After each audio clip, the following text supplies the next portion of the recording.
The Real FM 103.6.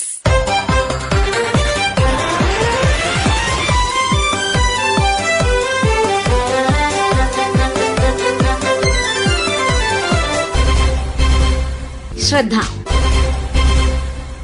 സ്ത്രീ ശാക്തീകരണവും സ്ത്രീ മുന്നേറ്റവും ലക്ഷ്യം വെച്ച് വനിതകളുടെ ഉടമസ്ഥതയിലുള്ളതും വനിതകൾ ഓടിക്കുന്നതുമായ വാഹനവ്യൂഹം എന്ന ആശയത്തോടെ സാമൂഹ്യക്ഷേമ വകുപ്പിൻ്റെ സ്വയംഭരണാവകാശമുള്ള ജെൻഡർ പാർക്കിന് കീഴിൽ തുടങ്ങിയ സംരംഭമായിരുന്നു ഷീ ടാക്സി. 2013 ഇത് തിരുവനന്തപുരത്ത് ആരംഭിച്ചത്. തൊട്ടടുത്ത വർഷം കോഴിക്കോട്ടും ഷീ ടാക്സി ഓടിത്തുടങ്ങി.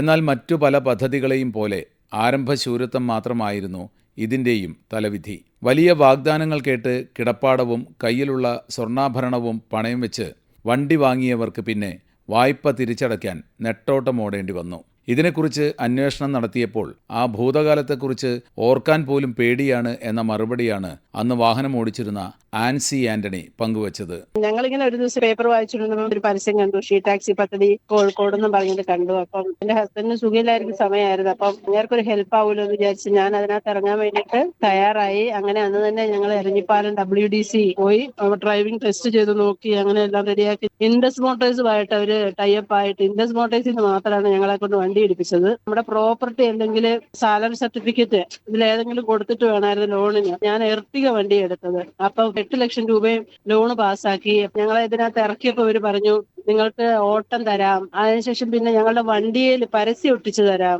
അപ്പൊ ആ പരസ്യത്തിന് കിട്ടുന്ന വാടക കൊണ്ട് നിങ്ങൾക്ക് ലോൺ അടഞ്ഞു പോകും, ബാക്കി നിങ്ങൾക്ക് സേവ് ചെയ്യാം എന്നൊക്കെ പറഞ്ഞാണ് ഞങ്ങളെ ഇറക്കിയത്. ആദ്യം കുറച്ചുനാൾ ഓട്ടമൊക്കെ കിട്ടി. പക്ഷെ എനിക്ക് അന്ന് നഷ്ടമായിരുന്നു. കാരണം വെച്ചാൽ ഞാൻ എന്റെ വീട് താമരശ്ശേരിയാ, ഞാൻ കോഴിക്കോട് ഓടി വരണം. അങ്ങനെ 1-2 വർഷക്കാലം ഞാൻ ഓടിയപ്പോൾ തന്നെ എന്റെ ഓർണമെന്റ്സ് ഒക്കെ കൊണ്ടുപോയി വിറ്റും പണയം വെച്ചും ഒക്കെ ലോൺ തിരിച്ചടയ്ക്കാൻ ബാധ്യസ്ഥരായി. അങ്ങനെ കുറെ ആയി കഴിഞ്ഞപ്പോൾ തന്നെ ഒന്നും കിട്ടാത്ത അവസ്ഥയായി. WDC-കാരും ജെൻഡർ പാർക്ക് എന്ന് പറഞ്ഞൊരു കമ്പനിയായിരുന്നു ഇതിനകത്ത് ഇറങ്ങിയത്. WDC-കാര് നമ്മുടെ തലയുടെ മേളിൽ ഒരു വാള് തൂങ്ങുന്ന പോലെ ഓരോ മാസവും ഇങ്ങനെ കത്ത് വിട്ടുകൊണ്ടിരിക്കും ജപ്തി നോട്ടീസിന്. ഈ കൊറോണ ടൈമിലൊന്നും നമുക്ക് ഒരു വരുമാനം ഇല്ലല്ലോ. അപ്പൊ 3,90,000 രൂപ വരെ ലാസ്റ്റ് ആയായിരുന്നു ഞാൻ അടച്ചു നിർത്തുമ്പോൾ. അത് കഴിഞ്ഞപ്പോ പിന്നെ എനിക്ക് ഒരു മാർഗ്ഗം ഇല്ലാണ്ടായി അടയ്ക്കാനായിട്ട്. പിന്നെ അത് കഴിഞ്ഞ് ഈ കൊറോണ ടൈമിലും ആ പ്രളയമൊക്കെ വന്ന സമയത്ത് ഇവര് പലിശയൊന്നും ആക്കിയില്ല. ഇങ്ങനെ കൂടിക്കൊണ്ടിരുന്നു എമൗണ്ട്, ഞങ്ങൾ അടയ്ക്കുന്നില്ലല്ലോ. അങ്ങനെ കൊറോണയും പ്രളയം എല്ലാം കഴിഞ്ഞ് പിന്നെ ഇവര് കത്തയക്കാൻ തുടങ്ങി, ജപ്തി ചെയ്യും, നിങ്ങൾ അങ്ങനെ ചെയ്യണം ഇങ്ങനെ ചെയ്യണം എന്ന് പറഞ്ഞു. അങ്ങനെ ഒരു നിർവാഹം ഇല്ലാണ്ട് അവസാനം അവരോട് അന്വേഷിച്ച് നോക്കിയപ്പം 5,90,000 രൂപയോളം ആയി അടയ്ക്കാനായിട്ട്. ഒരു മാർഗ്ഗം ഇല്ലാണ്ടായി. പിന്നെ അവരോട് ഞങ്ങൾ റിക്വസ്റ്റ് ചെയ്തു 1 ടൈം സെറ്റിൽമെന്റ്. അങ്ങനെ അവസാനം പലിശയ്ക്കൊക്കെ കടമെടുത്തു. ഞങ്ങള് അത് സെറ്റിൽ ചെയ്തു. ഞങ്ങളുടെ ആധാരം തിരിച്ചെടുത്ത് ആ ഒരു ഷീ ടാക്സി പദ്ധതിയുമായിട്ട് ബന്ധപ്പെട്ടുകൊണ്ട് എന്റെ ജീവിതത്തിൽ എനിക്കുണ്ടായിരുന്ന സമ്പത്ത് മുഴുവൻ പോയി എന്നുള്ളതല്ലാതെ, കടബാധ്യതയിൽ പെട്ടുപോയെന്നുള്ളതല്ലാതെ ഞാൻ വ്യക്തിപരമായി പറയുകയാണ്, എനിക്കൊരു മെച്ചവും ഉണ്ടായില്ല. പല നിബന്ധനകളും ഇതിന്റെ ഭാഗമായി അധികൃതർ മുന്നോട്ട് വെച്ചിരുന്നു. അതൊക്കെ തന്നെയാവണം ഈ സ്വപ്ന പദ്ധതി ഇടയ്ക്ക് വെച്ച് നിന്നു പോവാൻ കാരണം. മറ്റൊരു ഷീ ടാക്സി ഉടമ ജീജ: ഒരുപാട് നല്ല നമുക്കൊരു എക്സ്പെക്ടേഷൻ ഉണ്ടായിരുന്നു. ഒരു ഷീ ടാക്സി എന്ന് പറയുമ്പോൾ പ്രത്യേകിച്ച് ലേഡീസിനൊക്കെ പോകാനും രാത്രി യാത്രകളിൽ കുട്ടികൾ വരുമ്പോൾ കൊണ്ടുവിടാനൊക്കെ നമുക്ക് ഭയങ്കര ഒരു എൻജോയ്മെന്റും കൂടി ചെയ്യാൻ പറ്റുന്ന ഒരു ജോലിയായിരുന്നു അത്. പക്ഷെ അത് എന്ത് സംഭവിച്ചു എന്ന് പറഞ്ഞു കഴിഞ്ഞാല് ഇതിന് ഒരുപാട് റൂൾസ് ഉണ്ടായിരുന്നു. അവരെ ഓർഡർ മാത്രമേ നമ്മൾ എടുക്കാൻ പാടുള്ളൂ, നമുക്ക് വേറെ ഓട്ടം പാടില്ല, അങ്ങനെയൊക്കെ ഉണ്ടായിരുന്നു. പക്ഷെ എല്ലാം നമ്മൾ ആദ്യമൊക്കെ അത് നോക്കി. പിന്നെ വണ്ടിക്ക് ഓട്ടമില്ല, നമ്മൾ GPS ഇല്ലാതെയായി. GPS പ്രകാരമേ അത് ഓടാൻ പാടുള്ളൂ.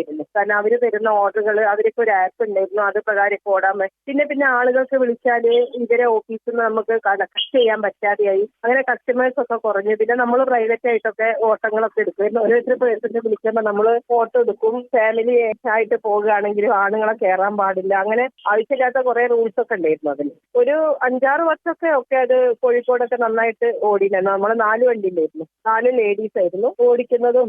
എല്ലാ കാര്യങ്ങളും ലേഡീസാണ് ചെയ്തത്. പക്ഷെ പിന്നീട് ആരും ഈ ഷീ ടാക്സിനെ പറ്റി തിരിഞ്ഞു നോക്കിയില്ല. നമുക്കൊരു ലോൺ ഉണ്ടായിരുന്നു. ജെൻഡർ പാർക്കിന് ഇതിൽ വനിതാ വികസന കോർപ്പറേഷന് കൂടിയിട്ടാണ് ഈ ഷീ ടാക്സിന്റെ പ്രൊജക്റ്റിലേക്ക് കൊണ്ടുവന്നത്. ഞാൻ എന്റെ ഒരു പ്രോപ്പർട്ടിന്റെ ഡോക്യുമെന്റ് വെച്ചിട്ടായിരുന്നു ഈ വണ്ടി എടുത്തത്. അതിപ്പോ എത്രയോ പൈസ കൂടി അവരിപ്പോ കുറച്ച് ലോണൊക്കെ നമുക്ക് കുറച്ച് തരാന്നൊക്കെ പറഞ്ഞ് കുറെ പേരൊക്കെ അത് ക്ലോസ് ചെയ്തു. വണ്ടികളൊന്നും കോഴിക്കോട് ഇപ്പൊ ഇല്ല. കൊറോണ കഴിഞ്ഞ പിന്നെ ഇവിടെ ആർക്കും വണ്ടി. ഞാൻ എന്റെ വണ്ടി പെയിന്റൊക്കെ മാറ്റി. അതിപ്പോ വണ്ടി എന്റെ കയ്യിലുണ്ട്, ടാക്സി പെർമിറ്റും ഉണ്ട്. പക്ഷെ ഷീ ടാക്സി എന്നുള്ള ഒരു പ്രൊജക്റ്റ് ഇല്ല. ഇങ്ങനെ ഒരു പ്രൊജക്ട് ലേഡീസിന് ഷീറ്റ് ടാക്സ് ഇറക്കാം എന്നുള്ള ആർക്കെങ്കിലും ഇൻട്രസ്റ്റ് ഉണ്ടെങ്കിൽ നമ്മളൊക്കെ അതിന് വില്ലിംഗ് ആണ്. കാരണം ഇപ്പോൾ ഒരുപാട് കുട്ടികൾ പല ജില്ലകളിൽ നിന്നും കോഴിക്കോട് റെയിൽവേ സ്റ്റേഷനും ബസ് സ്റ്റാൻഡുകളിലൊക്കെ വന്നു കഴിഞ്ഞാൽ ഒരു ഓട്ടോ വിളിക്കുമ്പോൾ എല്ലാം സേഫ് അല്ല. അപ്പൊ നമ്മളൊക്കെ ഒരു 15 പിള്ളേര് ഇവിടെ ഈ ഡ്രൈവിംഗ് ഒക്കെ അറിയുന്നവരുണ്ടെങ്കിൽ അവർക്ക് നല്ലൊരു ജോലിയായി നല്ലൊരു വരുമാനമാണ്. നമുക്കൊരു ദിവസം നമ്മളൊരു 100-200 കിലോമീറ്റർ ഒക്കെ ഓടിച്ചു കഴിഞ്ഞാൽ നമുക്ക് എന്തായാലും 4000-5000 രൂപയുടെ അടുത്ത് നമ്മളെ കയ്യിൽ വരും. പുതിയ കുട്ടികൾ ആരെങ്കിലും ഇതിലേക്ക് വരാൻ തയ്യാറുണ്ടെങ്കിൽ ഇനിയും ഈ ടാക്സ് സക്സസ് ആകും കോഴിക്കോട്. വ്യക്തമായ ആസൂത്രണത്തോടെയും ദീർഘവീക്ഷണത്തോടെയും വേണം പല പദ്ധതികളും ആരംഭിക്കാൻ. എങ്കിലേ ഈ സംരംഭങ്ങൾ വിജയിക്കുകയുള്ളൂ. പരിസ്ഥിതി പ്രവർത്തകനും സാമൂഹ്യ പ്രവർത്തകനുമായ M.A. ജോൺസൺ. നമ്മുടെ നാട്ടിൽ പൊതുവിലുള്ള ഒരു പ്രശ്നമാണ്, ഒരു സംരംഭം ആരംഭിക്കുന്നവരെ അല്ലെങ്കിൽ അതിനെ കണ്ടെത്തുന്ന ആളുകൾക്ക് അത് അവസാനം വലിയ നഷ്ടവും ബാധ്യതയുമായി മാറുന്ന ഒരു സ്ഥിതിയുണ്ട്. കോഴിക്കോട് നഗരത്തിൽ തന്നെ മറ്റ് പല സ്ഥലങ്ങളിലും വൻ വിജയമായ ചില പ്രസ്ഥാനങ്ങളാണ് പരാജയത്തിലേക്ക് വന്നു ചേർന്നിട്ടുള്ളത്. ഉദാഹരണത്തിന് ഷീ ടാക്സി എന്ന പേരിൽ ആരംഭിച്ചത് കേട്ടാൽ വളരെ ആകർഷകമായ സംഗതി തന്നെയായിരുന്നു.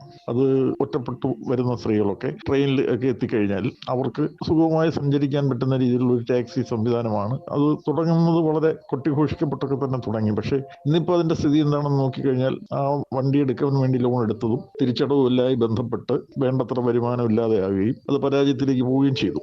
ഇതേപോലെ നമ്മുടെ നാട്ടിൽ ആരംഭിക്കുന്ന ഏത് നവീന ആശയങ്ങളിലും ഉൾപ്പെട്ട പദ്ധതികൾ പിന്നീട് എന്താകുന്നു എന്നതിനെ സംബന്ധിച്ച് ഒരു പരിശോധന ഉണ്ടാകുന്നില്ല. വേണ്ടത്ര പഠനമോ ഒന്നും നടത്താതെ കണ്ട് നടപ്പാക്കി കഴിഞ്ഞാൽ അതിനാവശ്യമായ ഗുണഭോക്താക്കൾക്ക് അവരുടെ പ്രസ്ഥാനം മുന്നോട്ട് കൊണ്ടുപോകാൻ കഴിയുന്ന രീതിയിൽ വരുമാനം ഉണ്ടാകുമോ എന്നതിനെ സംബന്ധിച്ച് വ്യക്തമായ പഠനമൊന്നുമില്ലാതെ പരിപാടി ആരംഭിക്കുന്നു എന്നുള്ളതാണ് മനസ്സിലാകുന്നത്. ഏത് സംരംഭവും തുടക്കത്തിലുള്ള ആവേശവും മറ്റുമൊക്കെ കുറെ കഴിയുമ്പോൾ നഷ്ടപ്പെടുന്നതിന് ഇടയാക്കുന്നത് അവരുടെ വരുമാനം ഇല്ലാതാവുകയും അവർ പ്രസ്ഥാനം തുടങ്ങാൻ വേണ്ടിയിട്ടെടുത്ത ബാങ്ക് വായ്പകൾ ഉൾപ്പെടെയുള്ളത് തിരിച്ചടയ്ക്കാൻ കഴിയാതെ വരികയും ചെയ്യുന്ന വളരെ സങ്കീർണമായ ചില സാഹചര്യങ്ങളാണ് സാമ്പത്തികമായി സംഭവിക്കുന്നത്. മറിച്ച് നമ്മൾ വിജയിക്കുന്ന നിരവധി സംരംഭങ്ങളെ സംബന്ധിച്ച് കേൾക്കാറുണ്ടെങ്കിലും ഇതുപോലെ പരാജയപ്പെട്ട പദ്ധതികളിൽ ഏർപ്പെട്ട ആളുകളുടെ പ്രശ്നം പരിഹരിക്കുന്നതിന് ആവശ്യമായ നടപടികളൊന്നും ഉണ്ടാകുന്നില്ല എന്നത് പുതു സംരംഭങ്ങൾ ആരംഭിക്കാൻ മുന്നോട്ട് വരേണ്ട വനിതകൾ ഉൾപ്പെടെയുള്ളവരെ പുറകോട്ട് വലിക്കും എന്നുള്ളത് ഒരു യാഥാർത്ഥ്യമാണ്. അതുകൊണ്ട് എനിക്ക് തോന്നുന്നത് ഏത് പ്രസ്ഥാനവും ആരംഭിക്കുമ്പോൾ അതിനാവശ്യമായ കാര്യങ്ങൾ നടക്കുമോ, അത് എത്ര കണ്ട് വിജയകരമായി മുന്നോട്ട് കൊണ്ടുപോകാൻ കഴിയും, പ്രശ്നങ്ങൾ ഉണ്ടായാൽ എന്താണ് നമ്മളതിന് പരിഹാരം കണ്ടെത്തേണ്ടത് എങ്ങനെയാണ് എന്നതിനെ സംബന്ധിച്ചൊന്നും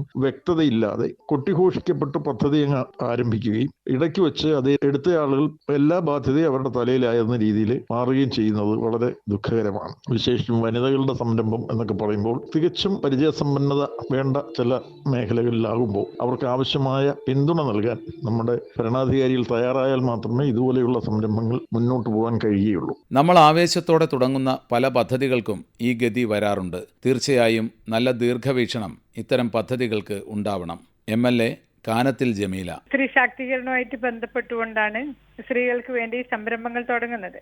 അത് ചിലപ്പോൾ വനിതാ കോർപ്പറേഷൻ തുടങ്ങും, അതേപോലെ തന്നെ കുടുംബശ്രീയുടെ ഉൽപ്പന്നങ്ങളുടെ, നമുക്കറിയാം കോഴിക്കോട് ഉണ്ടായിരുന്ന ഒരു മാൾ ഉണ്ടായിരുന്നു, അതേപോലെ തന്നെ ഷീ ടാക്സി പോലെയുള്ള ഷീ ലോഡ്ജ് ഉണ്ടായിരുന്നു. ഇതെല്ലാം തന്നെ നിലനിൽക്കാത്ത ഒരു പ്രശ്നമുണ്ട്. എന്നാൽ ചിലതെല്ലാം തന്നെ നല്ല രീതിയിൽ മുമ്പോട്ട് പോകുന്നുണ്ട്. പക്ഷെ ചിലതെല്ലാം തുടങ്ങിയതുപോലെ അസ്തമിച്ചു പോകുന്ന ഒരു സ്ഥിതിയുണ്ട്. അതിന് നല്ല സപ്പോർട്ടാണ് വേണ്ടത്. സർക്കാരിന്റെ ആനുകൂല്യങ്ങൾ കൊടുത്തുകൊണ്ട് തന്നെയാണ് അത് തുടങ്ങുന്നത്. പക്ഷെ ഇടക്കാലത്ത് അവർക്ക് നഷ്ടം ഉണ്ടാകുമ്പോൾ അത് താങ്ങാൻ പറ്റാത്ത ഒരു സ്ഥിതിയുണ്ട്. ഇപ്പോ ഒരു ഷീ ലോഡ്ജ് തുടങ്ങി, കുറെ പ്രയാസങ്ങളെല്ലാം തന്നെ അവിടെ വന്നു, കുറച്ച് കടമെല്ലാം തന്നെ ആയി, അങ്ങനെയെല്ലാം തന്നെയുള്ള ഒരു പ്രശ്നം ഉണ്ടായിരുന്നു. അതേപോലെ തന്നെ ഷീ ടാക്സ് തുടങ്ങി, ആ സബ്സിഡിയെ മാത്രം ആശ്രയിച്ച് പോകുമ്പോൾ പ്രയാസം വരും. അവർക്ക് ദൈനംദിനം കിട്ടുന്ന വരുമാനം കൂടിയാണ് ഇത് മുന്നോട്ട് കൊണ്ടുപോകാൻ അവരെ പ്രേരിപ്പിക്കുക. കടം വരുന്ന സമയത്ത് പിടിച്ചു നിൽക്കാൻ കഴിയാത്ത ഒരു രീതിയിൽ ചിലപ്പോഴെങ്കിലും കുടുംബത്തിൽ നിന്നും അങ്ങനെ ഒരു പ്രശ്നം വരാറുണ്ട്. മാത്രമല്ല, സ്ത്രീകൾ തുടങ്ങുന്ന സമയത്ത് അവർക്ക് കിട്ടുന്ന ട്രെയിനിങ് നന്നായിട്ട് ഇത് മുമ്പോട്ട് കൊണ്ടുപോകാനുള്ള രീതിയിലേക്കുള്ള ഒരു ട്രെയിനിങ് ആയിരിക്കണം എന്നുള്ളതാണ്. ഒരു സംരംഭങ്ങൾ തുടങ്ങുമ്പോൾ ചിലപ്പം അത് പരാജയപ്പെടുന്ന ഒരു സ്ഥിതിയിലേക്കും കൂടി എത്താറുണ്ട് എന്നുള്ളതാണ്. അത് ഏത് രീതിയിലാണെന്ന് പരിശോധിച്ച് എന്താണ് അതിന്റെ ഒരു ഫാൾട്ട് എന്നുള്ളത് കണ്ടുപിടിച്ചുകൊണ്ട് അവരെ സപ്പോർട്ട് ചെയ്ത് മുമ്പോട്ട് കൊണ്ടുപോവുക എന്നുള്ളതാണ് ഇത് പറയാറുള്ളത്.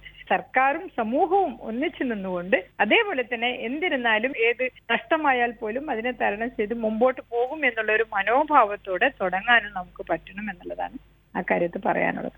ഏറെ കൊട്ടിഘോഷിച്ചുകൊണ്ടാണ് നമ്മുടെ നാട്ടിൽ പല പദ്ധതിയുടെയും ഉദ്ഘാടനവും തറക്കല്ലിടലുമൊക്കെ നടക്കുന്നത്. അതിൽ ചിലതെല്ലാം പാതി വഴിയിലോ അതല്ലെങ്കിൽ തുടങ്ങിയിടത്ത് തന്നെയോ വീണുപോകും. എന്നാൽ പലരുടെയും മോഹന വാഗ്ദാനങ്ങൾ കേട്ട് കയ്യിലുള്ള സമ്പത്തും കിടപ്പാടവും പണയം വെച്ച് കഠിനമായി അധ്വാനം ചെയ്ത് ഇതിലേക്ക് ഇറങ്ങിത്തിരിക്കുന്നവരുടെ ജീവിതം പിന്നെ പെരുവഴിയിലാവും. അതുകൊണ്ട് തന്നെ ഇത്തരം പദ്ധതികൾ തുടങ്ങുമ്പോൾ അതിൻ്റെ വിജയത്തെക്കുറിച്ചും ഭാവി സാധ്യതയെക്കുറിച്ചും കൂടി ബന്ധപ്പെട്ടവർ ചിന്തിക്കുന്നത് നന്നായിരിക്കും എന്നുള്ളതിന് ഒരു ഉദാഹരണമാണ് കോഴിക്കോട്ടെ ഷീ ടാക്സി. ശ്രദ്ധ തയ്യാറാക്കി അവതരിപ്പിച്ചത് സി ഉദയചന്ദ്രൻ.